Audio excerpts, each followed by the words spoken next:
हे दोस्तों, आज के महाराष्ट्र दिन पर मैं आपको महाराष्ट्र के एक ऐसे वीर के बारे में बताना चाहता हूँ जिनका भारत के स्वातंत्र्य में बहुत बड़ा योगदान है।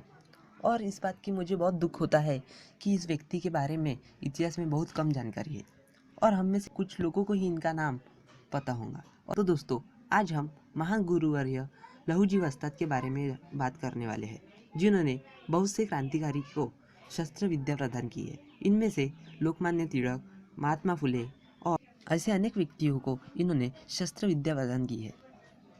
तो दोस्तों, ये बात उन दिनों की है जब महाराष्ट्र के पुणे में पेशवाई थी। 14 नवंबर 1794 में पुरंदर के पास ही छोटे से पेट इस गांव में गुरुवर्य लहूजी वस्ताद इनका जन्म हुआ। असल में इनका नाम लहूजी साळवे था। ये मातंग समाज में थे। इनके पिता रघु सावड़े, जो कि पेशवाई के इधर काम करते थे।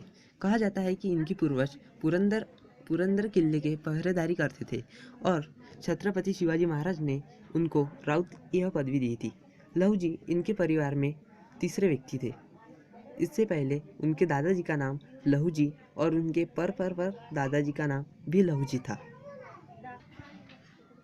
कहा जाता है कि उनके गांव में ही मुरारबाजी देशपांडे बिना सर के 300 दुश्मनों को मार गिराया था।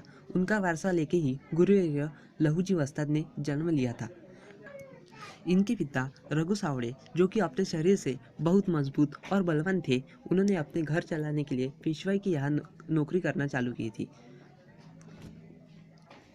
लहूजी अपने पिता के साथ ही नौकरी पर जाते थे और उनसे शस्त्र विद्या प्रदान करते थे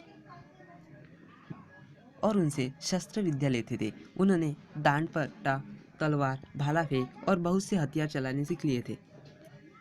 पेशवाई और ब्रिटिश सरकार की एक लड़ाई में उनके पिताजी की उनके सामने ही हत्या हो गई थी।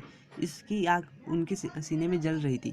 तब वो 23 साल के थे। उन्होंने तब से भारत के स्वातंत्र्य के कार्य में मदद करनी शुरू की थी। उन्होंने अंग्रेजों से चुप कर तरुण पीढ़ियों को हथियार चलाने की ज्ञान प्रदान किया था।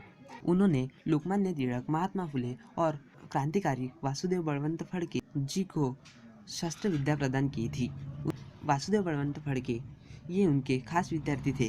गुरुवर्य लहूजी वस्ताद की काफ़ी धार्मिक थे। वो अपने माथे पर गंध का बहुत बड़ा टीका लगाते थे, भस्म के पट्टे और उनके सर पर बड़ा सा बोगाट, उनके शरीर पर बंडी और कंधे पर कामड़ी थी और वो छोटे से धोतर पहनते थे।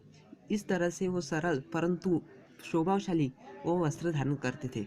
उनको देखकर किसी के भी मन में उनके लिए सम्मान हो जाता था। कहा जाता है कि महात्मा फुले और लहूजी वस्ताद ये एक ही परिसर में रहते थे और लहूजी खुद महात्मा फुले के साथ उनके परिसर में फिरकर आसपास के बच्चों को पढ़ने के लिए प्रोत्साहन करते थे। गुरुवर्य लहूजी वस्ताद की बहुत सारी जानकारी हमें लोकमान्य तिलक, महात्मा फुले, वासुदेव बळवंत फडके इनकी किताबों में मिलती है। इस महान व्यक्ति की मृत्यु 17 फरवरी 1881 साली हो गई थी। अगर आपको ये वीडियो अच्छा लगा तो इसको शेयर करिए, लाइक दीजिए, कमेंट कीजिए, सब्सक्राइब कीजिए। Thank you.